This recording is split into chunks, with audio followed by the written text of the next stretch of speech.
we the ones who. No, we chilling for a minute, Mario. An expense, but don't consider players an expense. Oh, and they trying to take away housing. All right. So look, man, they not feeling any of that. They're not like Courtney Williams in negotiations. And this is what it was said. In a stance she characterized as mind-boggling. Oh my God, man. We really might not be seeing Caitlin Clark in the WNBA. Not with the way they carrying it. Here's would still make less money than the league's head coaches. Their expenses first. The 2020 CBA expires on. This is a real breaking labor story. Minnesota Lynx guard Courtney Williams went on her own live stream and laid out specific, detailed allegations about how the WNBA's CBA proposal actually works, and the numbers she cites line up with independent reporting. You talking, go ahead. And when they grow year by year, they gonna keep growing, and we gonna, what you say? Flatline. Dead. So basically what she's saying is the league basically is saying that was crazy. Flatline. They want us to stay at that less than 15% each year. So if the league grows in 26, 27, 28, 29, 30, we stand at that less than 15% the whole way through. Flatline, dead. Yeah, that's what they want to do. That's but hold on. The core complaint here, that coaches could end up earning more than franchise players under the league's own proposal, is confirmed, not speculation. It's a real structural detail in the actual negotiation. It's some independent owners. There's like all of these teams are not owned outright by the WNBA. And this is why, this is why Kathy Engelbert is forcing teams like the Connecticut Sun to sell to NBA teams. Like that, it's a lot going on. But Courtney, you talking? Here's Williams' actual quote, word for word. The league wants to pay themselves first before they pay us. That's real, confirmed by Yahoo Sports, Essentially Sports, and multiple other outlets covering the same stream. She is pissed off that coaches are getting paid more than players. Another wrinkle in the WNBA CBA. We have watched this circus go on and on and on. We got an article to get to on this. I got a video to play for y'all. We got to get into all of it, man. Welcome to Keep the Vision. Make sure you like, comment, subscribe, share the channel, hit that bell notification, and hype the video. Let's start by playing this. Let's get into what Courtney Williams had to say. Let's get into it. I'm not gonna lie, like, it's so much that is just like mind.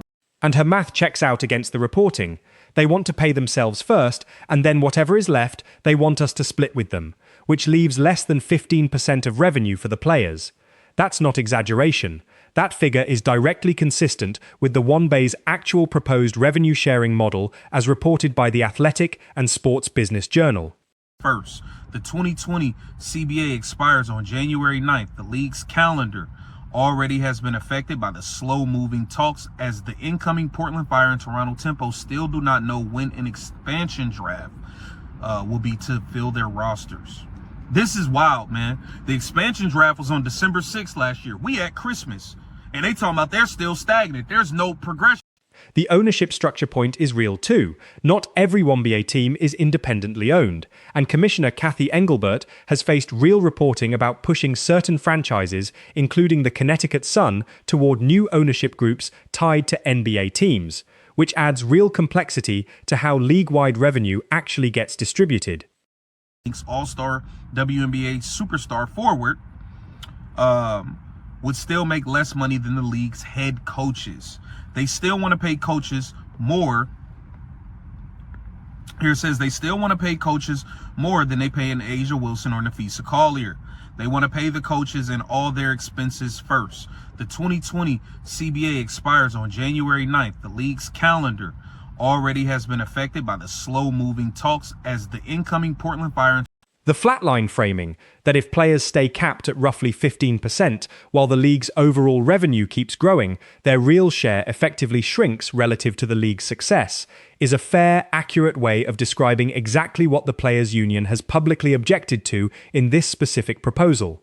We at Christmas, and they talking about they're still stagnant. There's no progression. This is crazy. In short, it seems they're In short, it seems there remains some way to go before the WNBA and the WNBPA find common ground on the new CBA. The WNBPA has already authorized its executive committee to call for a strike when necessary. Time is running out. This is wild, man. This is wild, man. Get down in the comments. Let me know what y'all think about what Courtney Williams had to say about this whole thing. Should the coaches still be getting paid more than these players? Should the WNBA continue to provide housing and rental cars for all of these players? Get down. This is a legitimately sharp point. The claim that the league's proposal treats coaching salaries as a fixed expense paid before revenue is split, while player salaries come out of the shared pool, is a real structural detail worth sitting with, and it's genuinely part of why Aja Wilson and Nafisa Collier could end up earning less than their own head coaches under this deal. Not with the way they carrying it. Here it says for Williams, it says these figures are consistent with reporting that WNBA proposed revenue sharing at 15% that would decrease over the life of a new CBA, which has left the players union unimpressed, even as the league has proposed maximum salaries north of $1 million. For Williams, the salary means little for when Nafisa Collier, the Lynx all-star WNBA superstar forward, would still make less money than the league's head. The lockout speculation is real sentiment, not confirmed fact, but it's grounded in something real. The WNBPA has formally authorized its leadership to call a strike if negotiations continue stalling, which is a genuinely significant, first-of-its-kind step in the league's 29-year history. Consider players in expense. Oh, and they're trying to take away housing And cars. rental cars. And rental cars. All right. So look, man, they not feeling any of that. They're not like Courtney Williams, Tisha Heidemann. They're not feeling any of that stuff that the WNBA is trying to take away. They're not feeling coaches getting paid more than the players. Man. The timeline details here are accurate. The 2020 CBA was set to expire, with the clock ticking toward a specific January 9th deadline after prior extensions, and multiple reports confirmed the two sides remain genuinely far apart on terms heading into the new year. So, and when they pay themselves, stay with me. When they pay themselves, it leaves less than 30% for us to for spread. us. No, to split with them. So they want to pay themselves first, and then what's left of whatever is left, they want us to split with them. They want us to split that with them, which leaves less than 15% for the players. Exactly. But all these teams are not independent. Like, it's some independent owners. There's like, all of these teams are not owned outright by the WNBA, and this is why part of this is.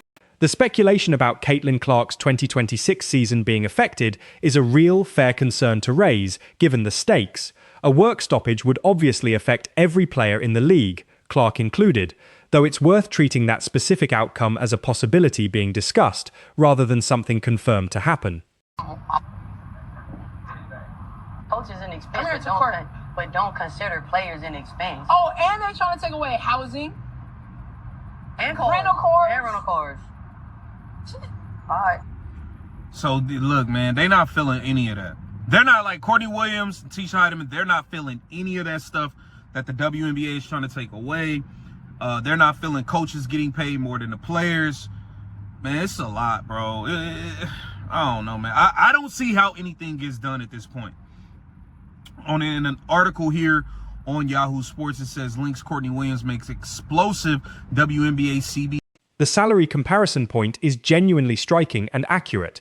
Reporting confirmed that even with the league's proposed maximum salaries exceeding $1 million, a superstar like Nafisa Collier would still make less than several of the league's head coaches under this specific structure. Playing this. Let's get into what Courtney Williams had to say. Let's get into it. I'm not gonna lie, like, it's so much that is just like mind-boggling when you hear like just how they treating us. They don't like how they care about us, bro. They don't care about nothing. I'm not gonna lie, it's crazy. Like, they want to pay. All right, let me see. So the league wants to pay themselves first before they pay us.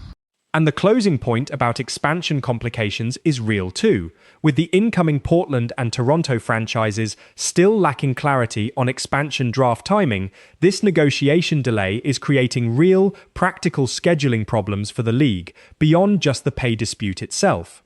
On and on and on. We got an article to get to on this. I got a video to play for y'all. We got to get into all of it, man. Welcome to Keep the Vision. Make sure you like, comment, subscribe, share the channel, hit that bell notification, and hype the video. Let's start by playing this. Let's get into what Courtney Williams had to say. Let's get into it. I'm not gonna lie, like